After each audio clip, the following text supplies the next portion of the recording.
Olá, bom dia, Deus te abençoe, graça e paz em nome de Jesus. Que o Senhor derrame do seu poder, do seu amor no coração de cada um de vocês. Derrame da sua presença maravilhosa em cada família aqui representada, em nome de Jesus Cristo. Quero te convidar a abrir aí a tua Bíblia em Romanos capítulo 9, verso de número 19. Enquanto você encontra, nós vamos orar. Pai, em nome de Jesus Cristo, nós queremos te agradecer por esse dia. Pedimos a tua ajuda, Pai. Pedimos o perdão dos nossos pecados, assim como temos perdoado aqueles que nos têm ofendido, em nome de Jesus Cristo. E pedimos o teu Espírito Santo. Espírito Santo, fala conosco, nos ensina, porque nós precisamos de ti. Em nome de Jesus, amém e amém. Amém, glória a Deus. Quero lembrá-los que amanhã, 19 horas, nós temos o culto de adoração, palavra, e você é o nosso convidado em nome de Jesus. Vamos ler então Romanos capítulo 9, verso 19.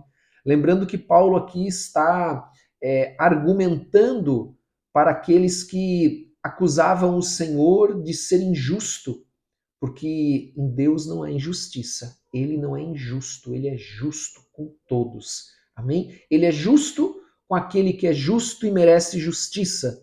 E ele é justo com aquele que é injusto e merece a injustiça pelos seus atos, pelas suas escolhas. Amém? E aqui no verso de número 19, então, Paulo diz: Tu, porém, me dirás, de que se queixa ele ainda? Pois quem jamais resistiu à sua vontade? Vamos ler também o 20. Quem és tu, ó homem, para discutires com Deus? Porventura pode o objeto perguntar a quem o fez: por que me fizeste assim? Veja, Paulo aqui, ele não está levantando esses argumentos ou acusando aqueles que muitas vezes fazem uma pergunta sincera a respeito da doutrina de Cristo, da doutrina da palavra de Deus. Uma dúvida sincera. Então não é para esses que esta pergunta está sendo direcionada, mas é para aqueles, amados, que buscam desculpas na doutrina, e muitos fazem isso. Amém? Encontram justificativa, textos fora do contexto, para se desculpar, para continuar no pecado e na incredulidade. Então, no versículo 21, Paulo ainda escreve: Eu não tenho oleiro direito sobre a massa para do mesmo barro fazer um vaso para honra e outro para desonra. Então, aqui nós vemos Paulo continuando com aquela analogia do oleiro que se assenta ali na roda, coloca o barro sobre a roda e começa a moldar aquele barro, conforme lhe apraz. Então ele faz uma analogia para esses que são vasos para honra, alguns para honra e outros para desonra. Mas nós vamos continuar reforçando que isso está ligado ao chamado de Deus para aqueles que respondem com fé ao chamado de Deus. Assim como Abraão respondeu com fé ao chamado de Deus lá em Gênesis capítulo 12. Sai da tua casa, da tua parentela e vai para a terra que eu te mostrarei. E Abraão creu e saiu. Amém? Ele respondeu ao chamado, ele colocou fé na palavra do Senhor. E nós vamos ver isso principalmente no final desse capítulo. Então ele continua dizendo lá no versículo de número 22, que diremos, pois? Se Deus, querendo mostrar a sua ira e dar a conhecer o seu poder, suportou com muita longanimidade os vasos de ira preparados para a perdição? Então veja, por que Deus permite isso? Amados, você não entende que quando Paulo aqui fala sobre suportou ou suportar, ele está dizendo assim, olha, ele poderia simplesmente ter destruído o pecador no primeiro momento que ele pecou, mas Deus não destruiu, Deus suportou a sua transgressão, o seu pecado, ele suportou. Sabe, querido, então, Deus ele não é injusto. Num primeiro momento, nós precisamos entender que Deus não é injusto. Ele é justo sempre. Amém? Ele nunca vai agir com parcialidade. Amém? Porque ele não pode ir contra a justiça. Entenda isso.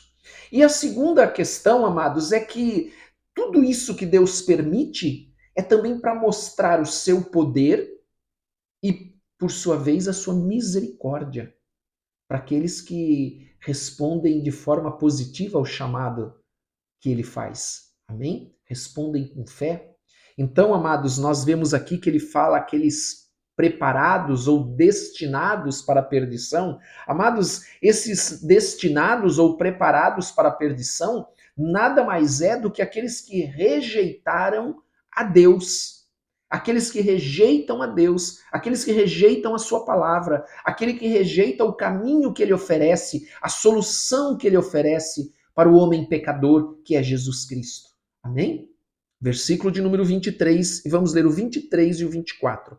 A fim de que também desse a conhecer as riquezas da sua glória em vasos de misericórdia. Então, se há os vasos de ira, de desonra, há também os vasos de honra, há os vasos de misericórdia, para que a glória preparou de antemão. Versículo 24. Os quais, olha que interessante isso, os quais somos nós. Por que nós somos vasos para a glória, vasos para a honra? Porque nós respondemos com fé ao chamado do Senhor. Nós respondemos com fé quando o Espírito Santo nos convenceu do pecado, da justiça e do juízo. Então nós nos arrependemos dos nossos pecados, nós convertemos os nossos caminhos, andando agora não por qualquer caminho, mas na palavra de Deus. Então, amados, estes que ele então diz, somos nós, não só dentre os judeus. Então veja só, os quais somos nós a quem também chamou, não só dentre os judeus, mas também dentre os gentios. Então, aqueles judeus que responderam com fé, aqueles gentios que responderam com fé, assim como nós. Versículo de número 25.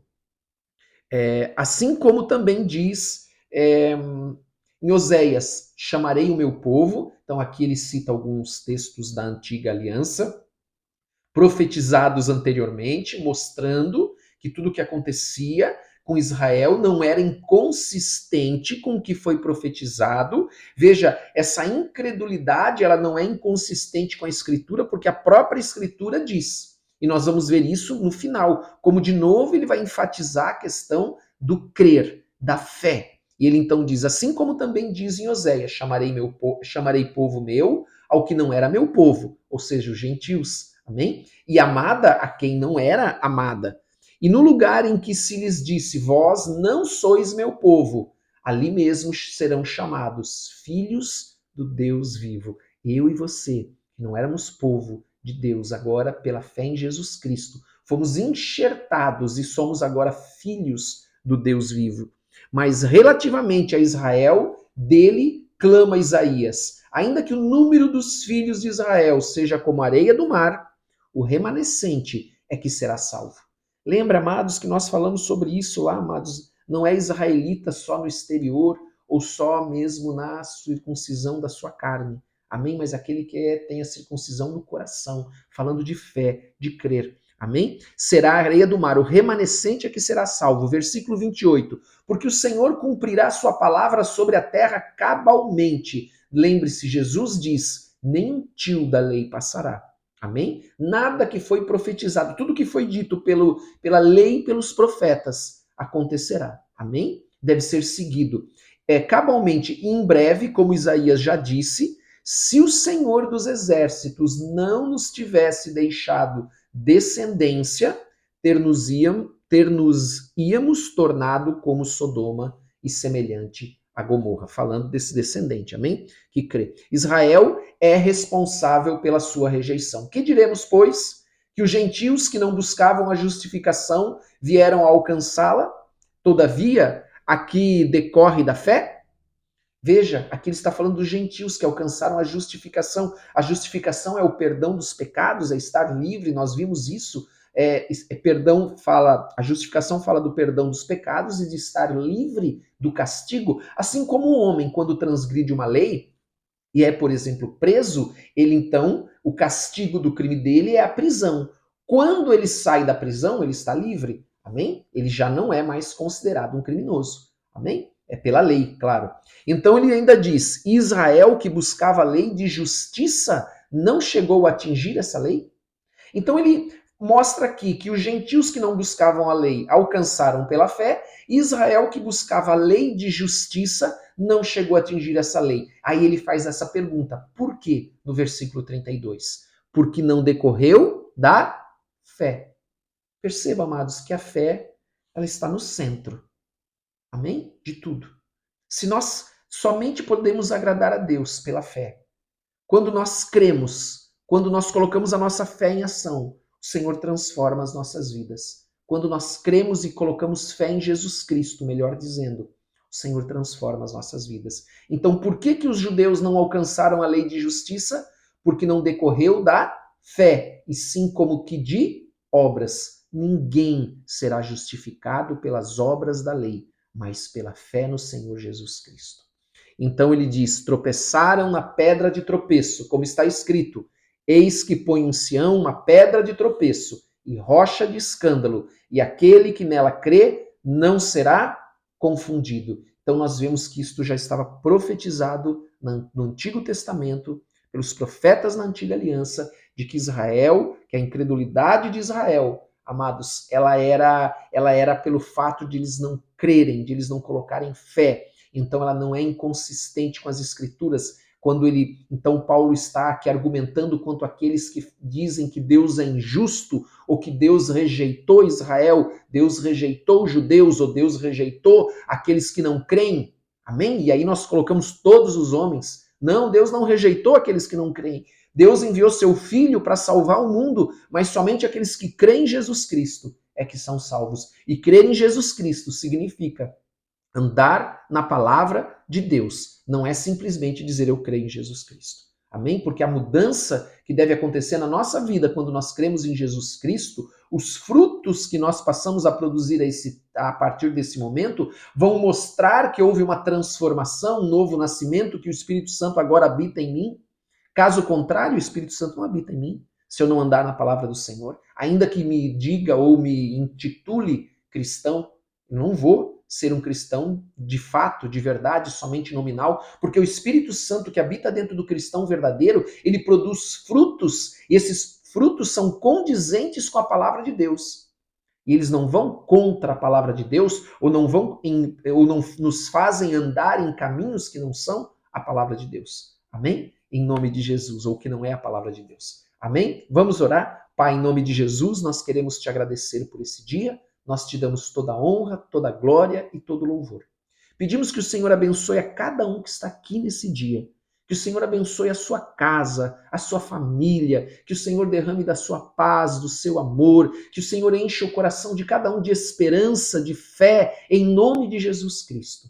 Pedimos, ó Pai, que o Senhor envie os teus anjos, que o Senhor também ministre nas nossas vidas o teu Espírito Santo, porque nós precisamos de ti. Ajuda-nos, Senhor, e que cada filho, cada família possa passar um sábado, um domingo, Senhor, abençoado de comunhão, com paz, com amor, em nome de Jesus Cristo. Amém e amém. Amém, glória a Deus. Deus te abençoe em nome de Jesus Cristo. Tenha um ótimo dia. Deus abençoe a todos.